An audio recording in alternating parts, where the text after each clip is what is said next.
Let me pop it in the chat there. So Olivia is aware of this event because she was involved with the origin of this conference in the wintertime when she was part of MPIC, the Mid-Pacific ICT Center out of City College, San Francisco. And we, with WASTC, have been able to carry it on. This is our 9th annual event. And prior to that, I think there were 7 or 8 years where MPIC had done it as well. So a chance to meet industry partners, to work with other teachers, and be hosted at Cisco in a great facility as well. So hopefully some of you might be able to make it to the event. I'm happy to give complimentary registration to any BayICT member as well. It is so exciting to be able to come back in person this next year. And the other great thing about that conference is it's even more than statewide, Richard. I mean, we get a lot of national participation as well. So it's really a great networking and connection event. So highly recommend it if you haven't done it before. Anyone else have anything to share or questions or comments so far?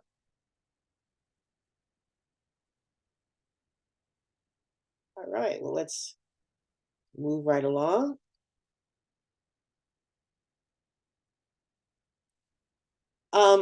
The 2 big projects right now that BayICT is involved in are the what we call AIDA, the Artificial Intelligence and Data Analytics Project, which is developing AI and DA curriculum led by Laney College. And real quick, if you haven't had a chance, this is the website. We'll give you a pretty big quick update on what's going on here. What I'm really impressed with, this project has been around now for, I think it's been about a year, but it's just really impressive, the curriculum that has been developed as a part of this project. Starting with, these are all the courses. And for more information and details, both of our projects do have websites. I'll put this in the chat for you.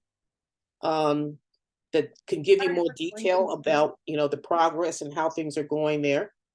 And then also the AIDA, in addition to the AIDA, we have the Regional Virtual Production Academy, which is a collaborative that we're developing to address the growing need for talent in virtual production. And those of you who don't know what virtual production is it's a combination of using CGI technology, primarily game engine technology, to build worlds in which they put people in front of to actually create and film movies. Think of things like The Mandalorian. So this is also a project that is a collaborative of 6 colleges. And again, we do also, like AIDA, we have a website where you can actually get information, again, showing courses. This is our first certificate of achievement. And we've got a lot of things going on. There's going to be a tech talk about it going on. In fact, let's just go right to that. I'm going to move ahead here to tell you how you can learn more about these projects. There's going to be an October tech talk.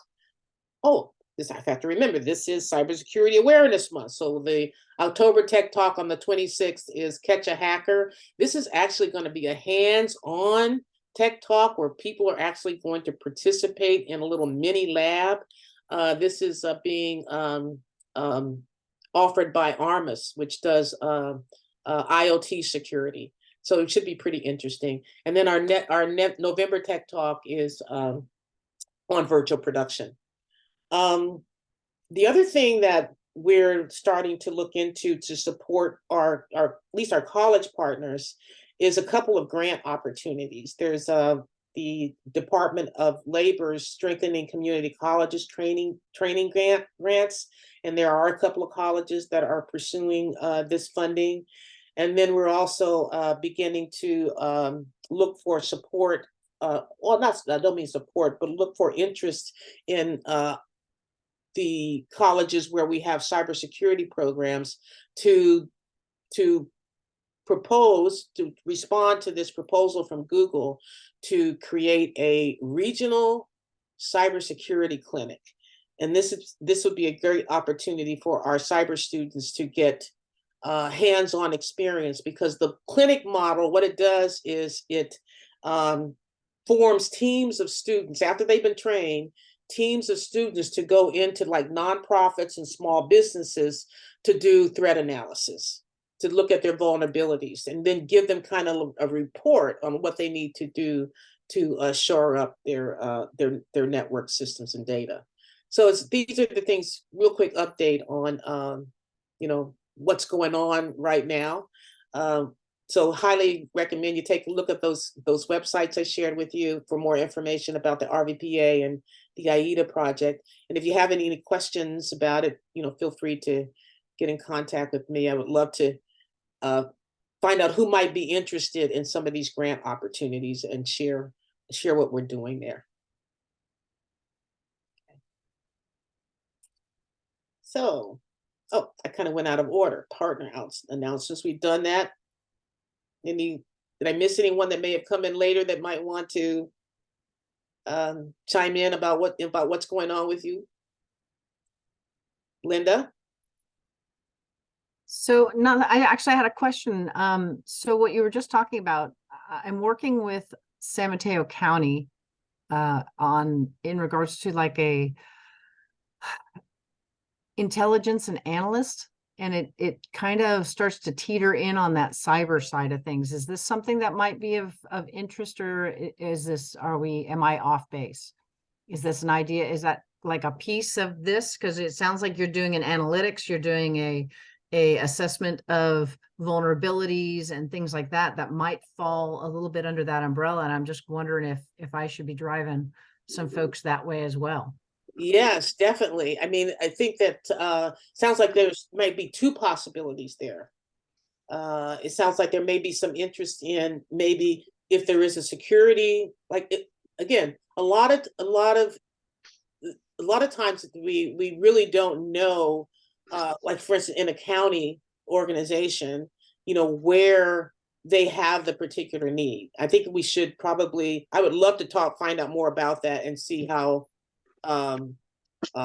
we might be able to, now Linda, let me check that. You're I'm with the BACCC. I'm the public safety public sector. safety. So public safety. That's so I dance and my feet kind of dangle in different areas, but okay. I try to stay in my now I recognize the name public safety, RD. Yeah. Yes. Okay. Yes, we should definitely talk about the cyber clinic. Okay, awesome. Thank you. Yes, definitely. All right. Anyone else have any questions or?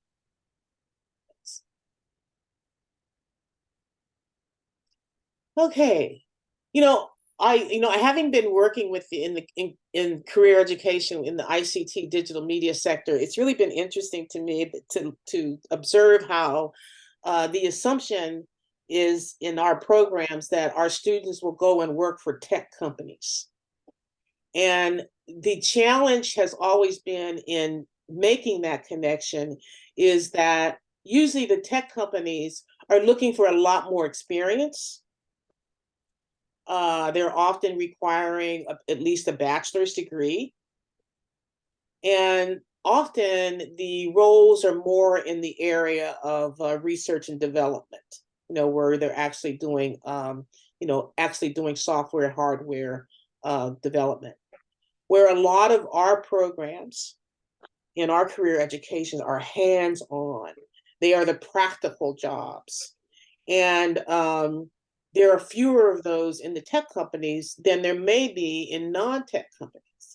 And so we've got to deal with this assumption that all the tech jobs are in tech companies, right? And that is not the case.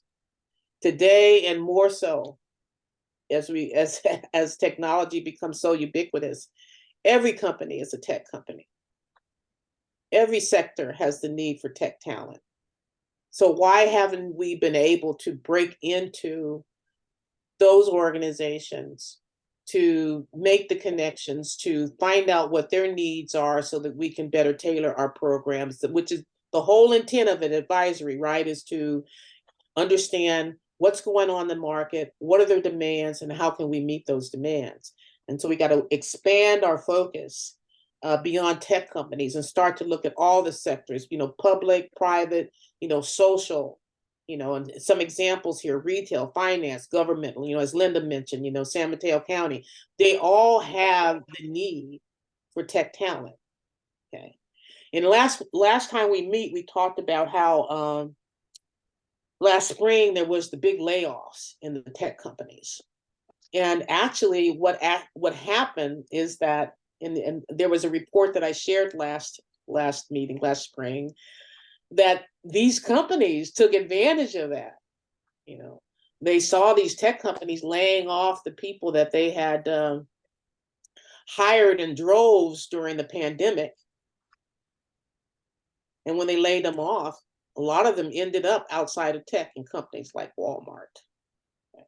So if that is a nut that I've been trying to crack for the last 3 years. I mean, Richard and I worked together originally as we were both regional directors for the BACCC, and in our title was Regional Director for Employer Engagement.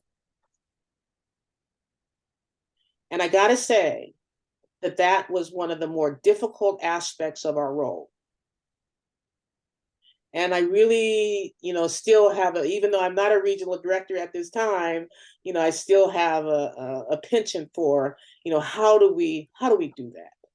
How do we improve our employer engagement so that we not only know what we need to be preparing our students to do, but also to get them connected into job opportunities.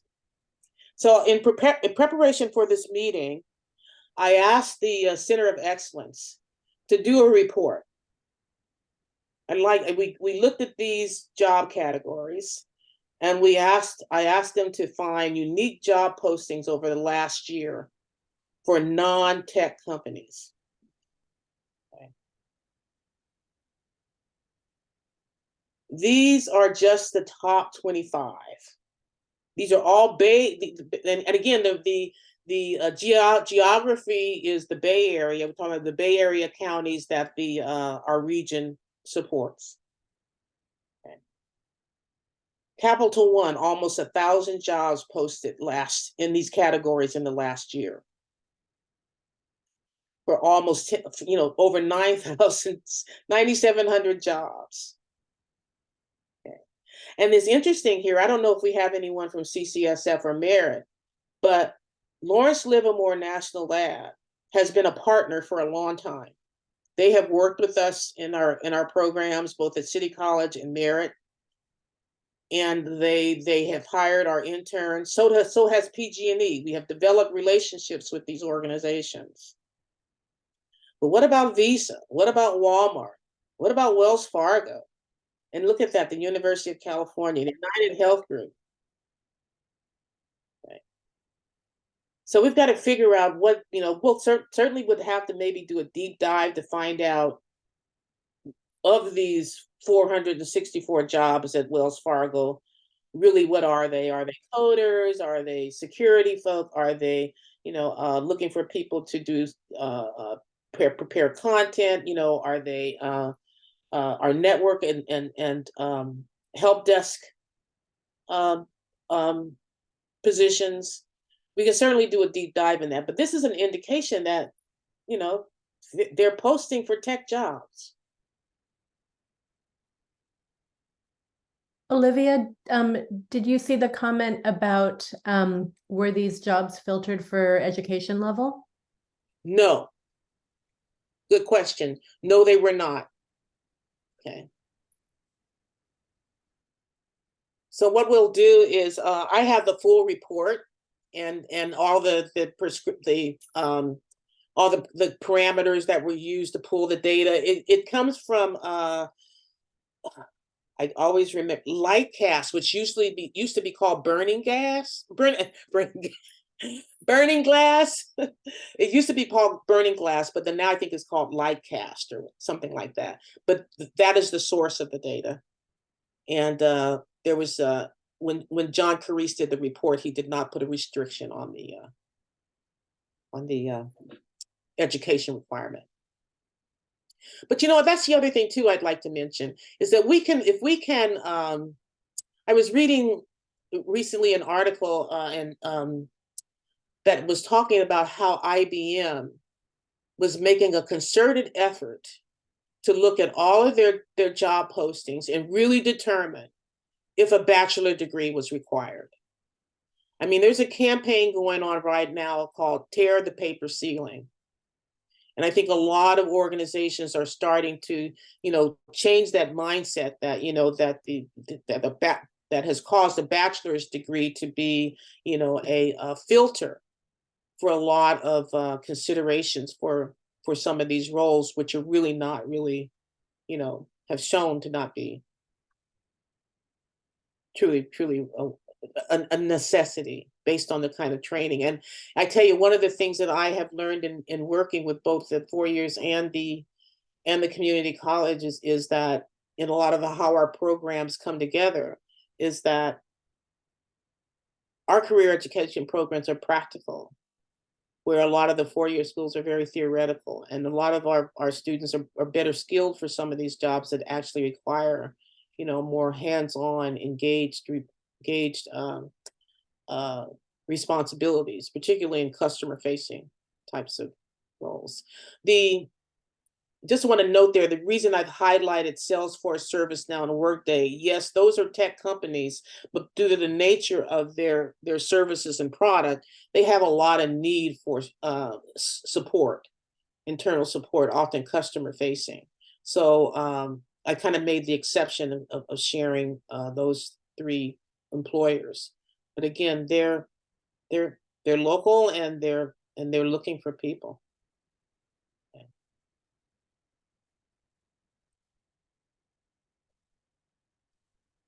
So here's where I want to get into some discussion. I want to share another area that the Bay Area Community College Consortium is exploring is how do we do better marketing? How do we raise the awareness? Is the lack of marketing of a community college career education contributing to this challenge that we have?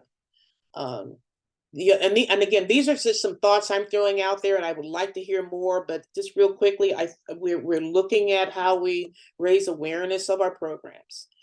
Also, should we get involved and engage with HR and HR professional organizations? So, for example, when I was starting to prepare for this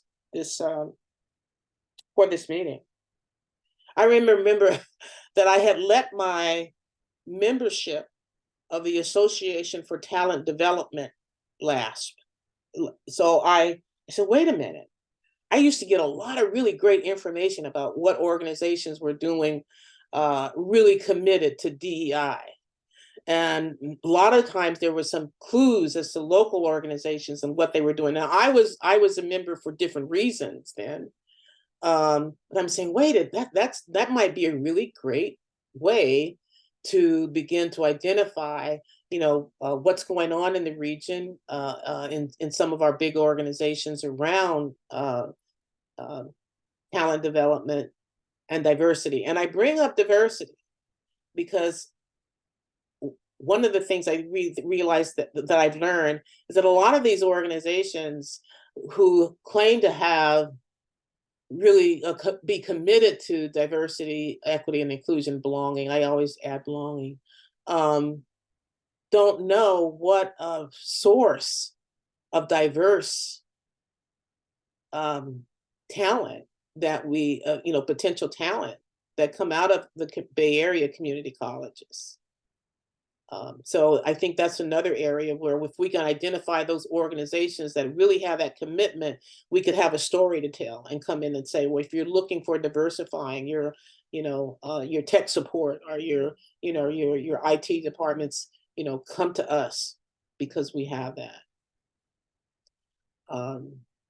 The other thing that has been very helpful, and I don't know if Terry is has joined us yet, but working with organizations like HDI, professional organizations that all their members are primarily people that provide their members are usually leaders and managers that are responsible for customer-facing organizations, which is where a lot of really good entry-level positions are available. And so I think that might be a way professional organizations like that might help us get into non-tech organizations. So anyway, these are some thoughts. I mean, how can we raise the awareness of our students and our skill builders as potential hires in these organizations? Hi, Terry. You want to make a follow up on my comment about HDI and that long list of organizations there? Yes, and you know my passion around this topic, and I actually just got back from a conference of HDI local chapter officers, where the idea of the outreach from that direction back into technical colleges and community colleges was a hot topic. But I think that we all know that it's still who you know that will find you a job. So building a network is really important, and learning how to present yourself in a quote unquote adult situation is really important. And so organizations like HDI, which is IT Service Management and Technical Support, ITSMF, ISS, I was supposed to be ISSA, which is secure cybersecurity, and also security auditing, ISACA, governance. All those organizations are professionals who would love to mentor people, but with the two pieces need to come together. The community college faculty presenting students and participating in the local professional associations, and the professional associations reaching out to community colleges and BayICT. We're actually doing an event with Tech SF on Thursday because of our connections through this organization. What is that? Tell us more about that. So local workforce boards, as do provide training opportunities in tech, and San Francisco specifically has a very aggressive technology focused support to local community organizations in San Francisco County, city and county. So they have a big grant. It provides the full package of CompTIA training and certification vouchers to students through those organizations. And so they currently have a graduating group of around 25 students that they're bringing together with Tech Systems, which is a local recruiting company, and HDI. We're going to have an event for the students on Thursday. And we're actually still looking for mentors. If anybody would like to come, it's in San Francisco. The event is in San Francisco. I can put the link in the chat if anybody would like to come and help mentor some of these students. But that's the type of event I love seeing, and the type of event that I try to bring together with my students in Santa Cruz, to get them together with employers, not just about interviewing and asking for a job, but about just getting to know what IT is. A lot of my students, they don't really know or have any perspective of what an IT job actually looks like and what IT people actually do. Mm. Sarah, you have your hand up. Yeah, I was gonna say, this is my perspective as a very much not tech person.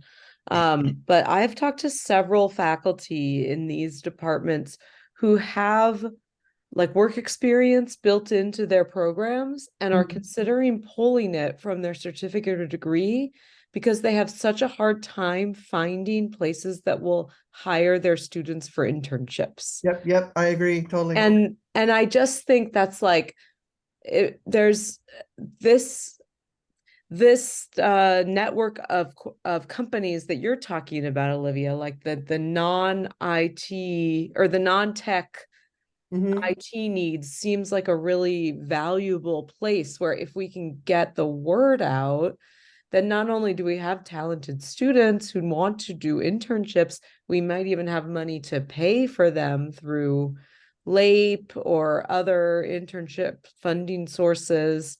Like they're just, I could see a concerted effort that could help this effort, but it's the area where it almost feels like it's an area where it was surprising to me how difficult it is for faculty to make these connections and find placements for students. And so I don't have the answer, but I do think like I'm just mulling it over based on what you're saying, and it seems like there's some opportunity here. Mm-hmm. And there is, and in fact, there is actually why these two topics overlap. Getting into the non-tech companies, and then how do we make that a paid experience, a work-based learning that is paid, so that they can keep these programs, so that your faculty can keep the co-op part of their programs in place. The other one more thing that I might add is I think that HR teams are really key, and especially at these really big companies, most of them have specific HR dedicated to IT or dedicated to other things, right? And that's our audience here, because they're who really knows the talent needs, and that those are the folks to find. Yeah. And I agree, and that's why I'm thinking, how do we get into those managers, those leaders within the organization that we're trying to get to. Well, I think that's also where professional associations can be of service, because I was an IT manager for 18 years at a company in Mountain View, and I had interns that worked for me from De Anza College for 15 years. The way I met that program was with the program coordinator from De Anza College came to our San Francisco HDI events, and that's how we were connected, through that intermediary. And that's what I mean about the tech professional organizations, is that a lot of the folk that belong to HDI and ISSA, they're not from tech companies. Okay. But that is the way you can connect and network and get in. And so, and I tell you, it has been, my work with ISSA and HDI has really identified a lot of opportunities for other connections and trying to address some of these challenges. And that's where workforce development boards also come in as well. Yeah. Because they're connected to the employers, chambers of commerce.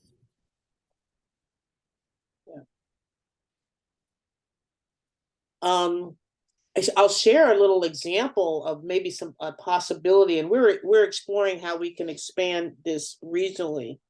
The Regional Virtual Production Academy project was contacted by the Foundation for Community Colleges, California Community Colleges. And some of you may know that they have a program called Catalyst, where they will be kind of like the employer of record for interns. In other words, they'll, do the job description, they'll collect the time, they'll pay the interns. Well, they contacted us and said, hey, the California Film Commission wants to give you $1 million to pay interns that are pursuing skills to work in the film industry.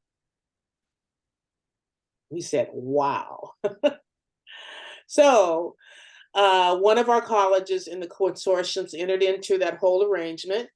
And in fact, that'll be the topic of our November Tech Talk, is what those interns did.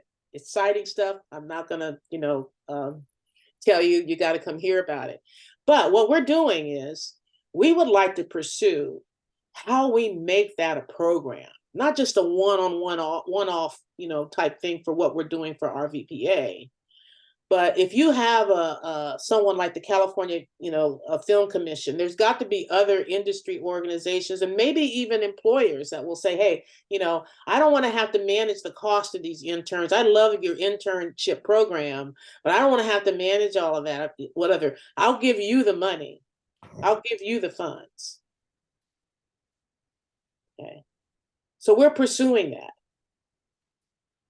We're looking into how we we scale that and then have a program or a pitch that we can go out and make to companies that really want to do this, but they just don't want to take. It's very much like what I ran into when I was doing apprenticeships. I mean, there's a lot of responsibility that the employer has to take on to, take on an apprentice. And a lot of times that is,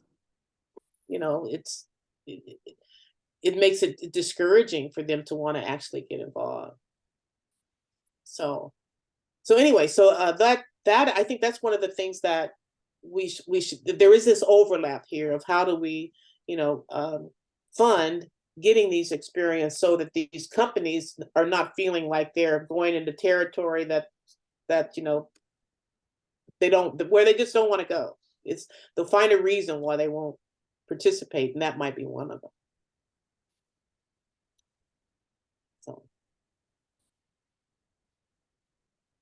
but I really like the thought of just remembering that these professional organizations, often I have found that the members are not, the majority of them are not from tech companies.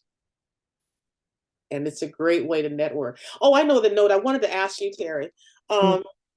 You mentioned with networking for us, but also networking for the students. Correct. Yeah. And that is that something that if we could do something around supporting, job development? Well, we have people doing job development, doing that kind of support, but if we could, maybe doing networking events where we invite, and this would be part of marketing, invite, potential employers to meet our students, and then prepare our students to, be good networkers, do some program, do some projects or something around that.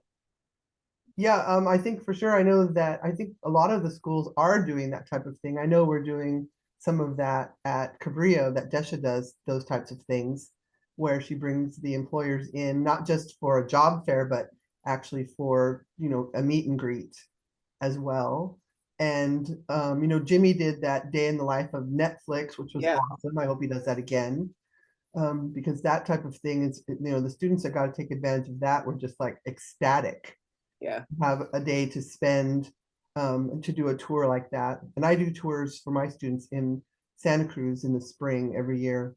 But yes, to get to meet with employers, that takes, you can prepare for interviews, but, having a chance to speak to hiring managers in a less threatening fashion is great. What we did virtually during the pandemic with Jimmy, that was a great event. Something like that produced in person, or could be both virtual and in person. But they're not trivial, right? That took us a while to put together. Yeah. And by the way, what we're referring to, about a year, I think it was during actually in 2020, there was a group of us very similar. I was representing BACCC and Terry HDI, and it was a kind of like a virtual meet and greet where we had workforce development, we had employers, we had industry, we had colleges, and we all come together and talked about, how do we continue to, prepare the talent, make the connections that we have, collaborate around. Talk about their jobs. We had a high-level executive talk about what they look for. We had individuals talk about their specific jobs in the IT space. Yeah. So that's an idea. I mean, when we could do something like that. And then, Terry, we got the model, right? We've got the model. We could just replicate that, and we can, and in fact, I think a lot of those folk are still in our network. So yeah, that's an idea.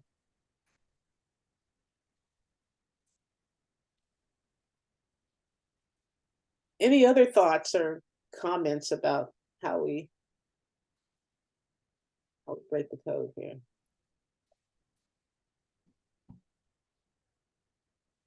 Monica, I'm gonna pull up your link. Yeah, so I was just, I'm not on camera today. I didn't get in until 4:30 this morning, so you don't want to see me, Oh my trust me. gosh. But this is the El Camino College Scale Up. It's Women in Technology. And so Friday is an event we're really focusing on females in technology.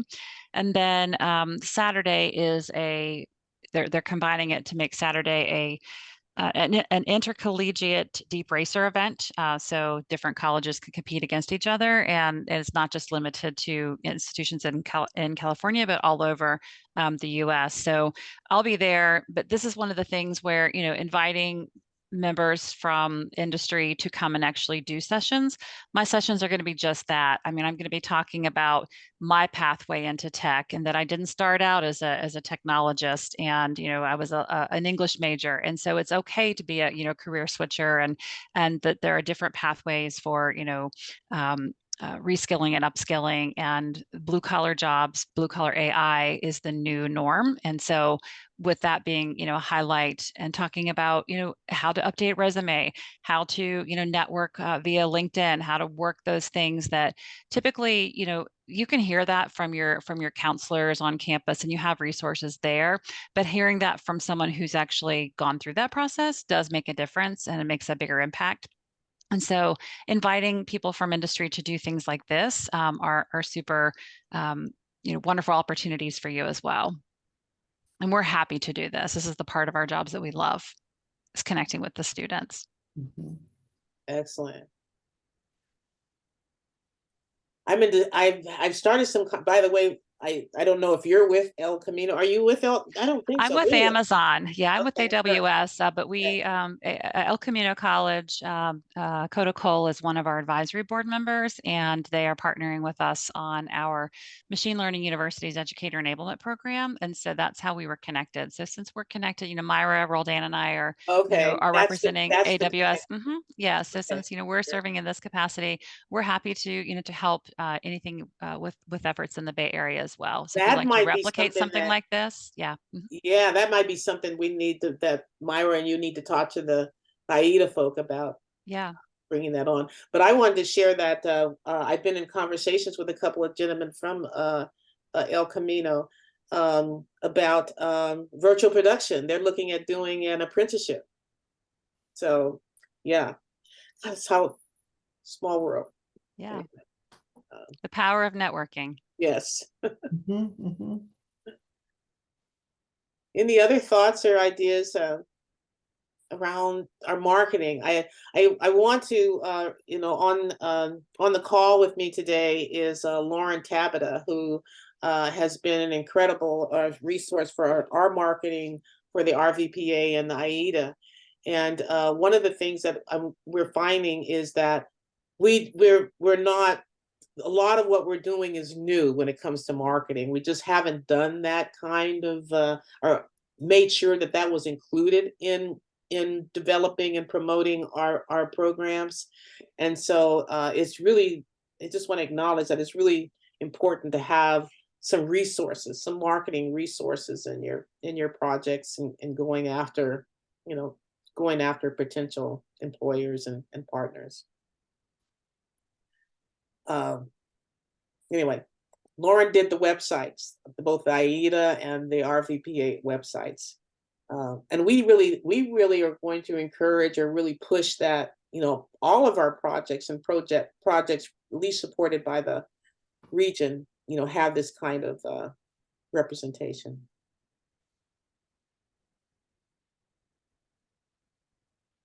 Any other comments, questions, ideas?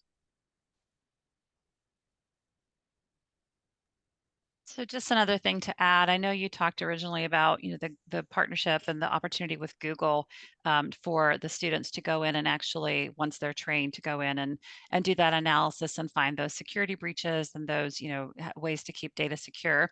Another example of this, just before it gets to that point, and opening it up to more students, is, hosting a datathon and working with your local city government, for example, the mayor's office, or any other state, maybe a state agency that's there, but working with them and utilizing their marketing teams. Miami-Dade College did this. They invited industry, so AWS was there, Apple, Microsoft, Google, Dell, IBM, Intel, several were there, and we served as judges for this. But we also, it was a partnership with Miami-Dade County and the city of Miami. And so the mayor's office sponsored it. The mayor's publishing and PR did all of the press and responses. And so it took a lot of the heavy lifting off of of the Miami-Dade college team to do that, because they were getting this free press because of the interest in the mayor's office. The students were they were given a data set to solve a local problem. So it was something that they really were invested in. And it was something that led to a paid internship with the mayor's office. And so they were able to take that data and then go in and implement their idea into real practice, into reality. And so it was a great opportunity again to leverage the different capacity that entities have that you may not have. And it's a great marketing strategy. Wow. Sounds very similar to a competition that the Department of Defense is doing right now at this moment. There's a competition going on where exactly that they're given a problem, something has been breached, and they have to go figure out, the extent, etc. And then as a result, some of the top finalists will be considered for jobs and internships. Yep. That's a good model, but we'd have to figure out how do we do that locally. So there are some guides, and I can send those. I'll take that action item to send that to you. I know we developed a guide for how to, for a model of how to implement that locally. So I'll send that along to you. Oh, that would be fabulous. That would be great. Yeah, it was in a prior role at Amazon, so I'll look for it, but I definitely will get that to you. Great, thank you. Mhm. Thank you. These are all great ideas. Wonderful.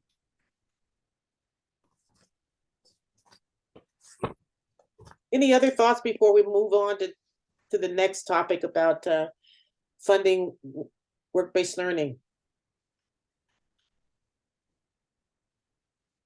Okay. Do we have any colleges represented here today that have started to take advantage of the LAPE funds? Yeah, we are, Olivia.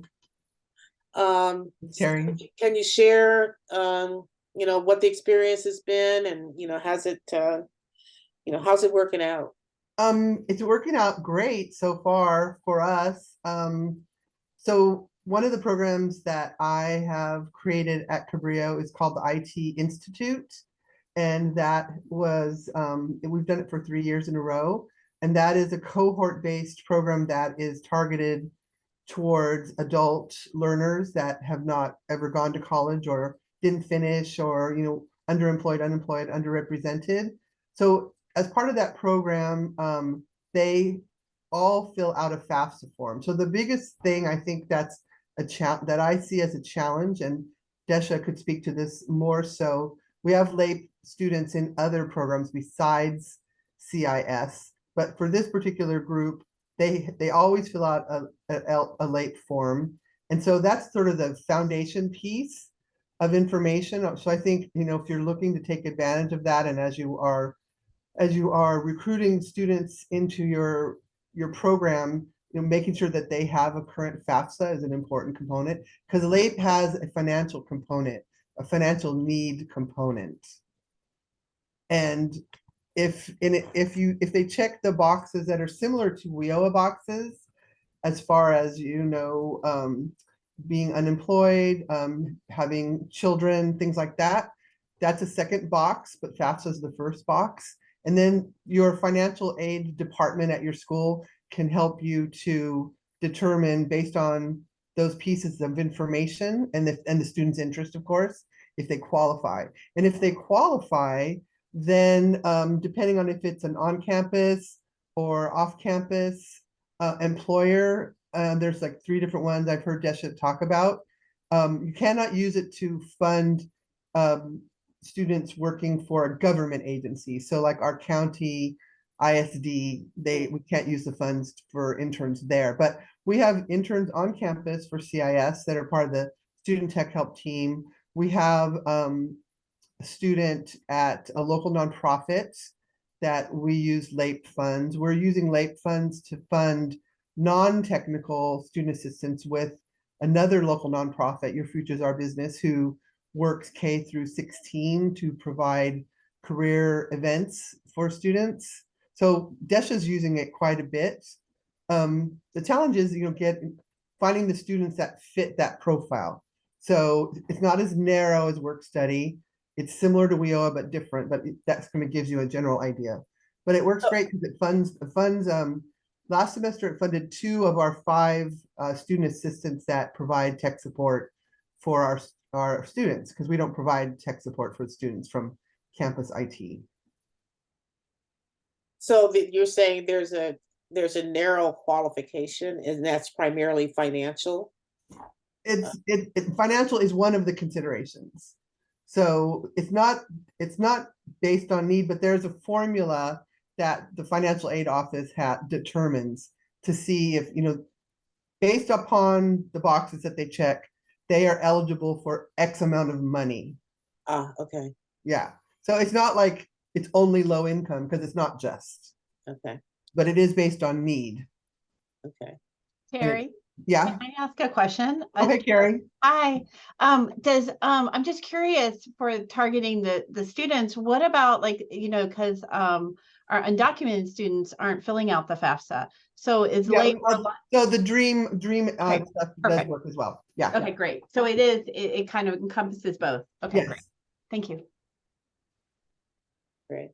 But I'm pretty happy with it, because I've been able to supplement the funding I have for my on-campus student tech help, which has been really important. We've gotten a number of students jobs by being part of that tech help team, because it fulfills the boxes that employers have that say you have to have 3 to 5 years of experience. Yeah, I've heard that it does take some effort to get it set up, but once you have it done, it's very useful across a lot. Well, and it was very new, so I know Desha was very brave to step into it pretty much right away as an opportunity for a revenue stream. But at the beginning there was a lot of guessing. She had to be very patient. Great. Well, I think it's glad to know that we have a connection here. If someone has questions, they can come back and somebody in check the with chat Terry. And I see that Clement at admission has this experience, and so we have some connection there. Mhm. Right. Yeah.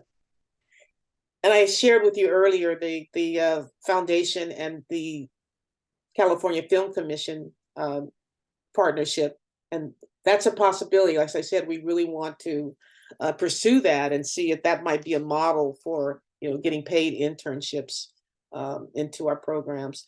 And apprenticeships has been, I think there's an interest now growing. I think there's a raising awareness now of the advantage of apprenticeships. And I found that even organizations that don't have a lot of exposure to apprenticeships. Now, for instance, public sector organizations, local government, and even sometimes healthcare. There are work environments where there are a lot of unionized roles, where apprenticeships come along with. But a lot of times now that apprenticeships is being deassociated now from that particular application of apprenticeships, and now it's more like internships with the pathway is what they are. And so but we're still working on how we crack that code in the private sector for apprenticeships. And any thoughts, or I don't know if any of you are involved in any apprenticeships that you can share, what they are and what your experience is and how you get them into organizations where that approach to talent is new.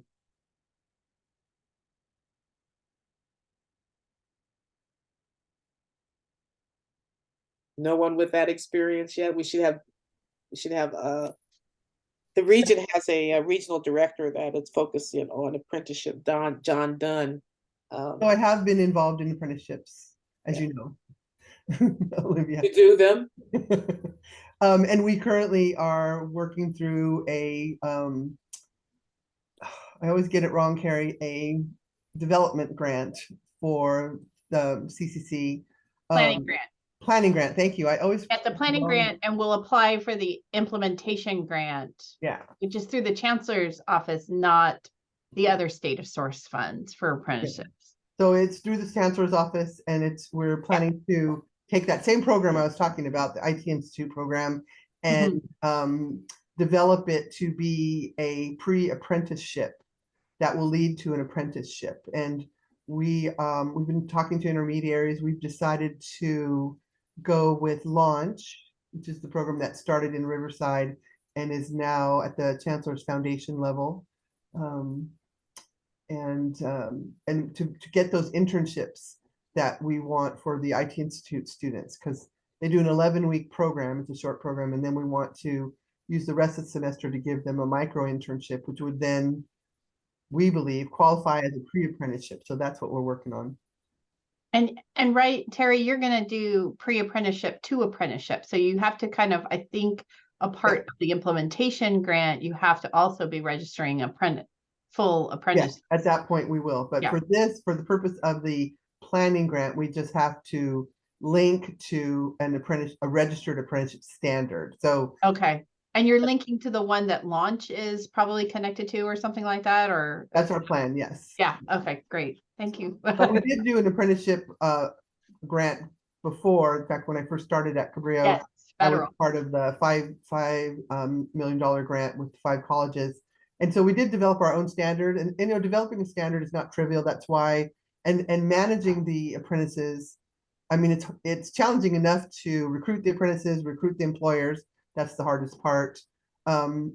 Figure out all the ups and downs and rules and what for is to create a registered apprenticeship, get it registered.